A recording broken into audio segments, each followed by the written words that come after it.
This is, as has already been alluded to, a dark chapter. It really is the conclusion of a long downward slide. We've been seeing it all the way along, and now it comes to its conclusion. By this point, about all that is left of the nation of Israel is the city of Samaria, there in the central highlands of Israel. Most of the rest of the nation had been eaten away by the various Assyrian attacks. And so it's Samaria, the walled city that stands alone. In the south, Ahaz, who has basically sold out to the Assyrians, is on the throne, and his son, Hezekiah, is co-regent with him, probably forced on him by the pro-Assyrian clique in the government. Hezekiah is probably only early teens at this point. A little difficult to tell because, as we saw last week, there's an issue with the dates of Hezekiah. But at any rate, that's the situation. And Hoshea is the king in the north. Yahweh saves. That's the meaning of his name. And yet, disaster is ahead. Now notice the very interesting verse 2. He did evil, this is Hoshea, he did evil in the eyes of the Lord, but not like the kings of Israel that preceded him. He is the only king of the north, of whom it is not said he followed in the way of Jeroboam. We don't know exactly what that meant. Did it mean that he abandoned those golden calves that Jeroboam I had built now some 200 years earlier? We just don't know. And it is so interesting. Is he, in fact, terrified of what's facing them, what's staring them in the face? The mighty Assyrian army? We don't know. But at any rate, it's too late. And I think this is one of the lessons here. You can sin and sin and sin and finally decide, well, I think I'll back off of that a little bit. And it's too late. Not that God will not forgive, not that God cannot forgive, but simply that we get ourselves into a position where we really cannot repent. We can do a little better. We can cut off a few sins. But outright, flat out repentance? No, it's too hard. We've talked about this a bit before, that the world is so made that it will help us on the road that we have decided to take until we come to the point where we really are unable to make any other decision. That's what the hardening of Pharaoh's heart is all about. It's not that God says to a nice, kindly man, no, you're not going to let them go. No. He's a man who had been God all his life. And the thought that somebody claiming some other God would tell him what to do, not possible. So that second verse is very tantalizing as we wonder just what happened there. What happened? So, has Hoshea revolted? Now, why would he do that? It says he no longer paid tribute to the king of Assyria as he had done year by year. Now, as I say, his kingdom is basically a walled city and not much more. And here's the mightiest army in the world, and yet he revolts. Why would he do that?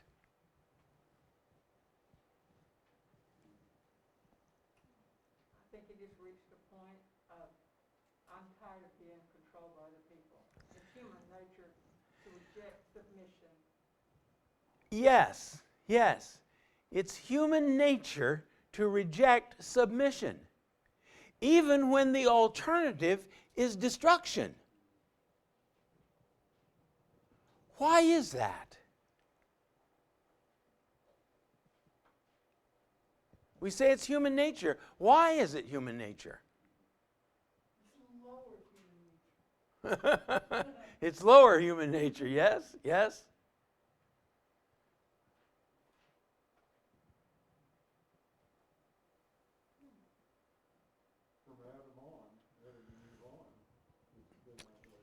Yes, yes. We get it from our parents, our first parents.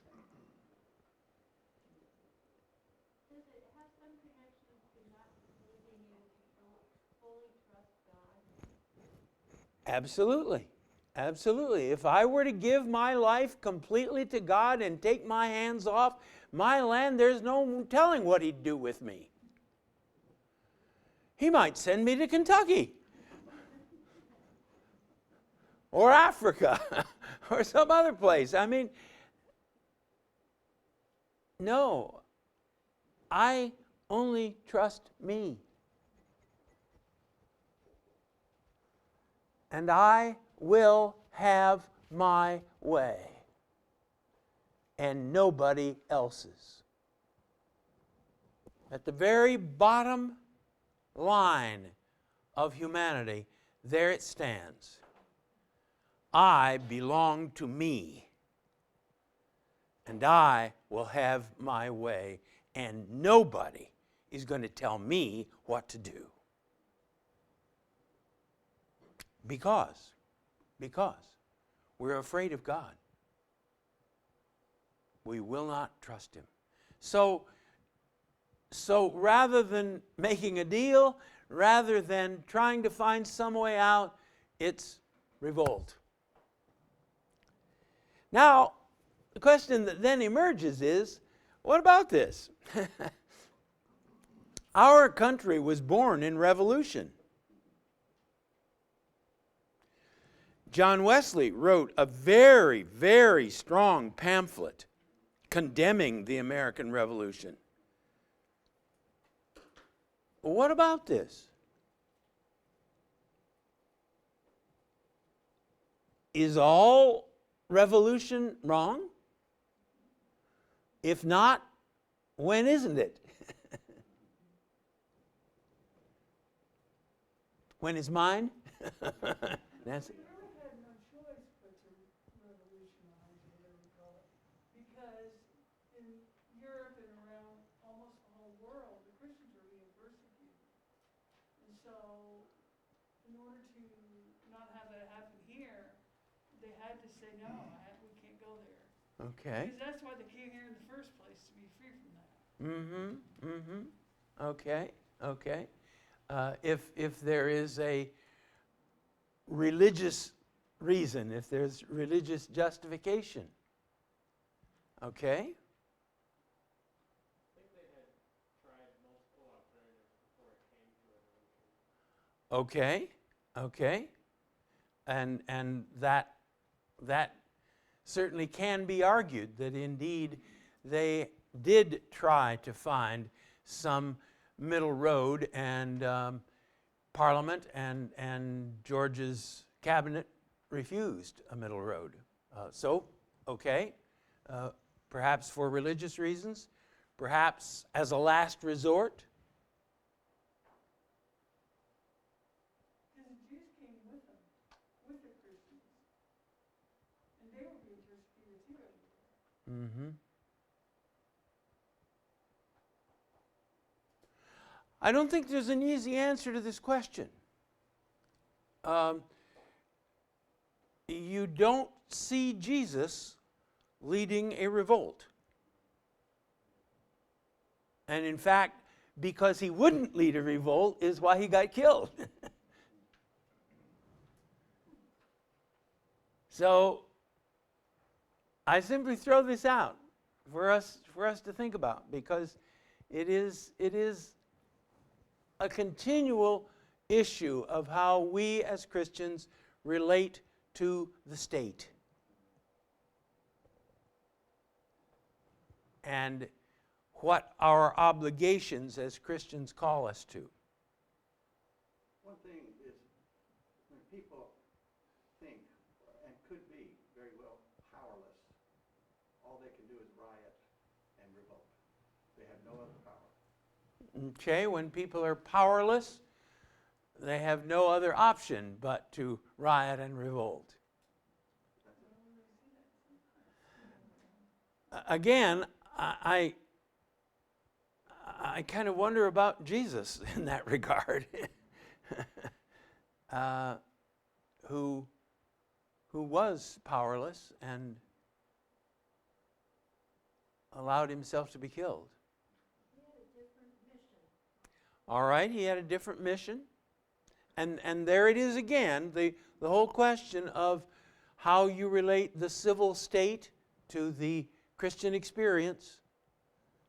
But the second time around, it'll be a little different, isn't it? You mean for Jesus? Yes, the second coming will be a little different from the first coming. Mm-hmm. Yes, yes. Then he'll be the king.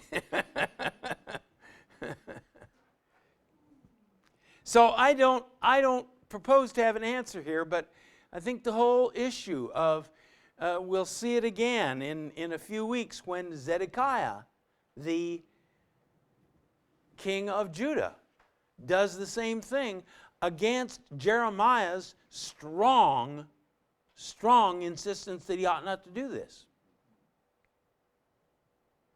So I think really where I want to leave you and where I want to leave myself is simply to think about how easily we can justify what is finally unchristian behavior on the basis of the civil necessities. And I don't think we can simply push that aside. We have to face the issue.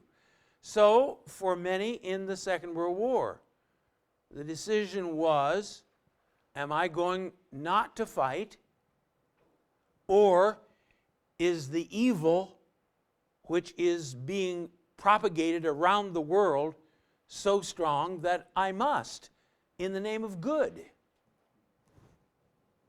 No easy answers there. No easy answers. But the question finally for me and for you is, am I, in the depths of my soul, a submissive person? Or is it a veneer? The old story of the little boy whose father said, "Sit down." No. Sit down. No. Either you sit down, or I'm going to make it for you hard to sit down. Little boy sat down. I'm sitting down on my outside, but on my inside I'm standing up. Mm-hmm. Mm-hmm. Yeah. Yeah. What is my attitude toward authority figures?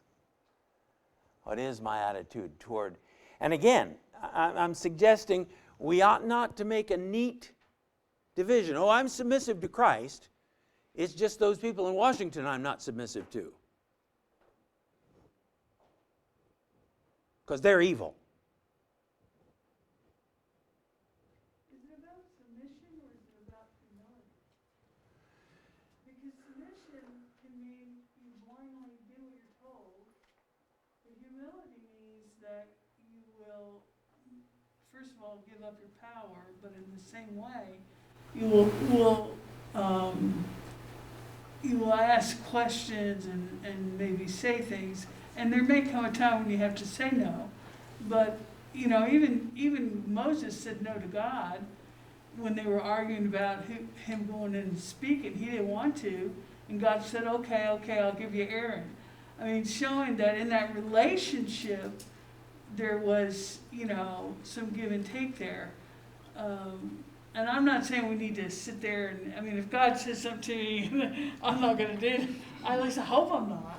But do you know what I'm saying? It's really not. Yeah, I hear you. Submission can be mealy-mouthed.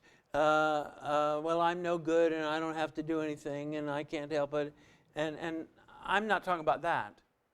But I'm talking about a fundamentally rebellious nature that says, I'm going to do what I think is right, what I want to do.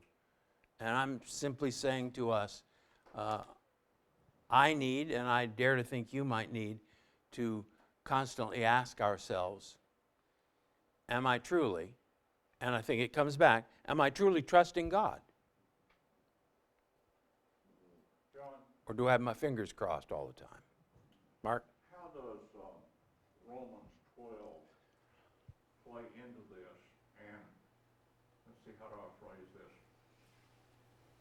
Romans 12 or Romans? Isn't there a distinction between injustice done to me personally and injustice I see done to others? Absolutely. I should be rising up and defending, whereas with my own life, Yes. I'm not to take my own revenge. Mm-hmm. Mm-hmm. Oh, absolutely. Absolutely. This is where, we see Jesus in the temple being very angry because of what had been done to people who wanted to worship, and other people were making a lot of money out of it. Well, I don't want to push that too far, but I simply, if we talk about Hoshea foolishly revolting, we need to turn the finger back on ourselves as well. Now, I want you to look at Isaiah 28. I hope you can read that, which is written at basically this time. And what is Isaiah's reading of the leadership in the north at this time? Ah, the proud crown of the drunkards of Ephraim, the fading glory of its glorious beauty, which is on the head of the rich valley of those overcome with wine. He has a beautiful mixed metaphor here. Samaria was on a very lovely round hilltop, and the city was built on the hilltop with the crenellated walls. The proud crown of the drunkards of Ephraim. And he sees, again, a beautifully mixed metaphor, he sees a drunken party where some people have wreaths on their head, like the Olympic winners. Not lampshades, but same idea. Behold, the Lord has one who's mighty and strong, like a storm of hail, a destroying tempest, like a storm of mighty overflowing waters. He cast down to the earth with his hand. Wait a minute, the Assyrians? The proud crown of the drunkards of Ephraim will be trodden underfoot. The fading flower of its glorious beauty, which is on the head of a rich valley, will be like a first ripe fig before the summer. When someone sees it, he swallows it as soon as it's in his hand. In that day, the Lord of hosts will be a crown of glory and a diadem of beauty to the remnant of his people, and a spirit of justice to him who sits in judgment, and strength to those who turn back the battle at the gate. These also reel with wine and stagger with strong drink, the priest and the prophet, reel with strong drink. They're swallowed by wine. They stagger with strong drink. They reel in vision. They stumble in giving judgment. For all the tables are full of filthy vomit with no space left. So the proud crown are the princes.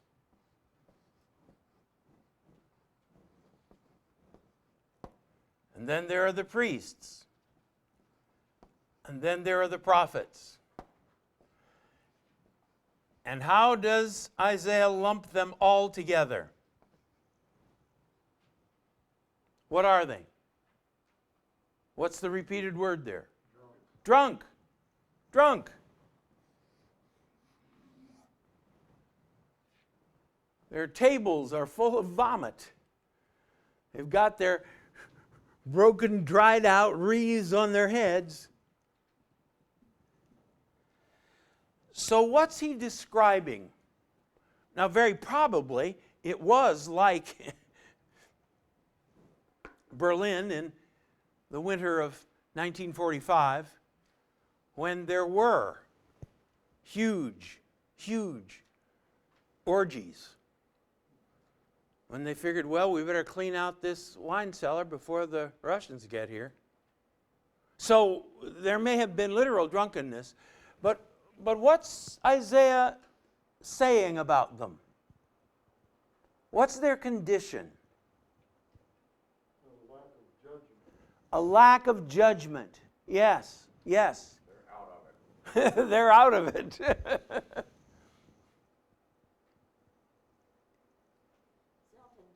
Self-indulgence. Self-indulgence.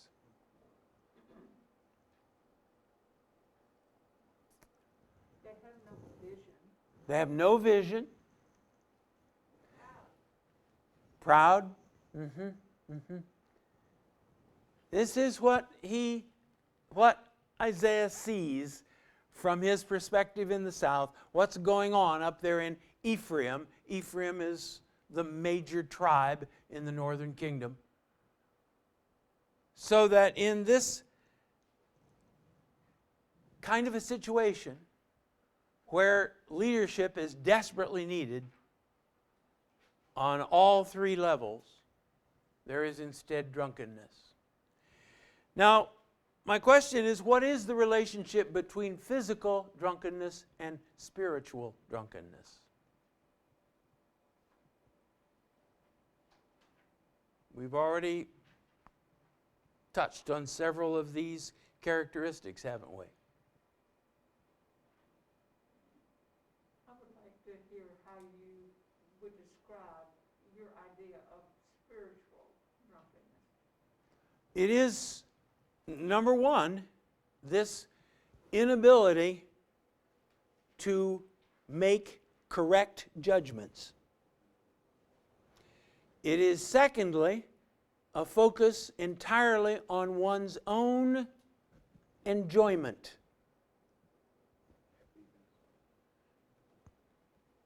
It is, third, a loss of balance.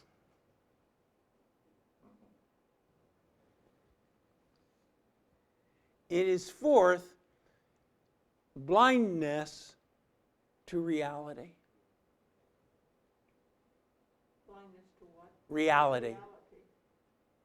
I had put down that actual drunkenness dulls the senses. Yes. One unstable, Dulls the senses. can't make proper decisions. Mm-hmm. To me, their senses were dulled to all kinds of real spiritual. Oh, exactly. Exactly.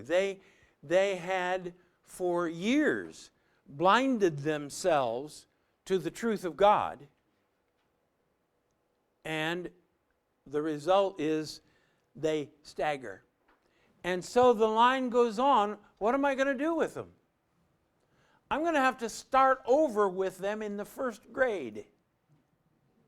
The Hebrew is kav v'kav, and it looks like it's rote memory. Precept upon precept, line upon line, for by people of strange lips and foreign tongue, that's the Assyrians, God says, you haven't heard me. Maybe you'll hear the Assyrians. And they will drive you back. Start at the beginning. We are in captivity. We are oppressed as we were in Egypt. Who will deliver us? It's not a fatalism, that idea of eat, drink, and be merry. This tomorrow we're gonna die, so just do whatever. Yeah, yeah. No, there's that aspect as well. It's over.